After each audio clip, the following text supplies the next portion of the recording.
The Redmi Note 9 Pro has just been launched in India and its starting price of 12,999 rupees is surprisingly low. The trade-off for that new low price is that the Redmi Note 9 Pro does not offer many of today's most buzzworthy features: a 90Hz display, extremely fast charging, and a high-resolution camera. This phone is more about core specifications and the overall usage experience.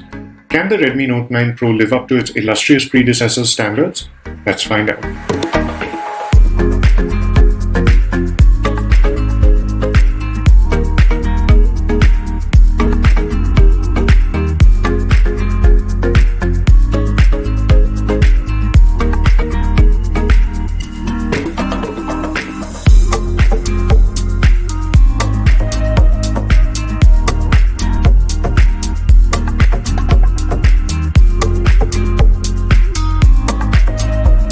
Before we go ahead though, please do remember to subscribe to our channel and hit the bell icon so you always know whenever we post a new video.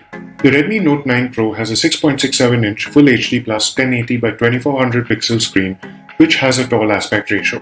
This is a standard 60Hz panel and doesn't have a 90Hz refresh rate like some other recently launched devices, most notably the Realme 6. At 8.8mm thick and 209 grams in weight, many people will find this device bulky and unwieldy.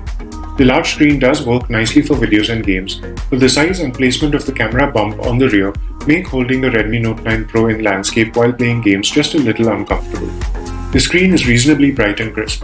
We did find the camera hole a little distracting when watching videos full screen. We weren't impressed with the speaker though. Sound is loud but harsh and tinny. The Redmi Note 9 Pro has a side-mounted fingerprint sensor which is embedded into the power button. This sits in a slight recess on the right of the phone which lined up very well with the thumb of our right hand. This sensor and face recognition were both quick and effective in our experience. The volume buttons are placed awkwardly above the sensor and aren't easy to reach while on a call. On the left there's a tray with slots for 2 nano SIMs and a micro SD card. Xiaomi's trademark infrared emitter is on the top and can be used to control several home appliances. There's the usual USB Type-C port, 3.5mm audio socket, and a speaker on the bottom. Onto software, MIUI 11 runs on top of Android 10, and our review unit had the February security patch. Sadly, bloatware and promotional content remain parts of Xiaomi's business strategy.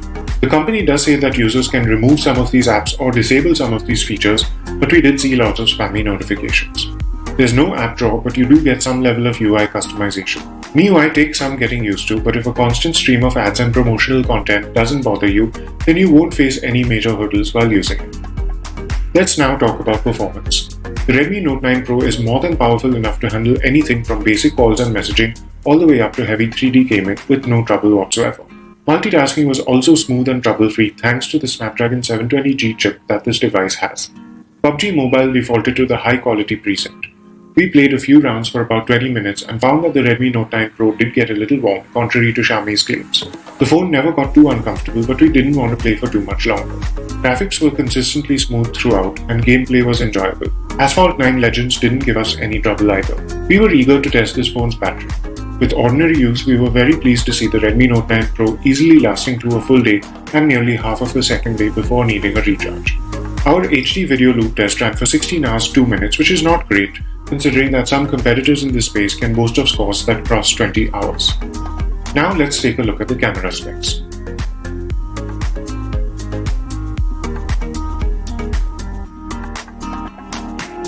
Starting with daytime photos, we found the primary camera to be reasonably good, but it doesn't break any new ground in terms of quality or flexibility. Close-ups looked good and details were clear in foreground subjects. Distant objects were also well represented if there was adequate light and textures weren't too complex. The wide-angle camera isn't too bad, but quality definitely suffers.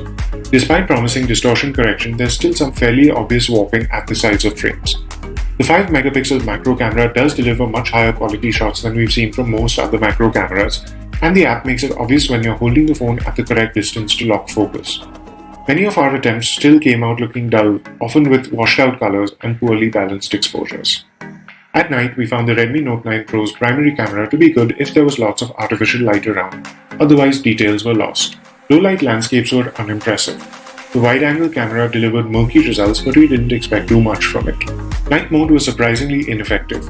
It did help balance dark scenes with bright lights that would otherwise just be overexposed blotches, but it didn't do anything at all for shots of subjects in the dark, which other phones are capable of improving. The front camera has a 16 megapixel resolution. Video shot at 1080p looked fine with good stabilization. Our only complaint was that our test footage was a little overexposed. At 4K, colors went completely out of whack, and our sample clips had an overpowering, unnatural red tone. The shimmer effect was pretty bad at night when shooting at 1080p. This footage was not usable if we were moving, but results were slightly better when we stood still. We like the Redmi Note 9 Pro for its overall style, and it could easily stand next to full-priced flagships from 5 or 6 years ago. The specifications are very impressive, and we had very few complaints when using this phone for day-to-day tasks as well as general entertainment. The primary camera is a letdown though, especially in low light. We also found the phone a bit too bulky for our liking. While it's hard to see the value in the 6GB version of the Redmi Note 9 Pro, the 4GB variant has been launched at an incredible price. We hope to see Xiaomi improve things on the camera front through software updates. If that happens, this phone could be very, very hard to beat. That was our review of the new Xiaomi Redmi Note 9 Pro. Thanks for watching, and for more reviews and videos like this, do make sure to visit us at gadgets360.com.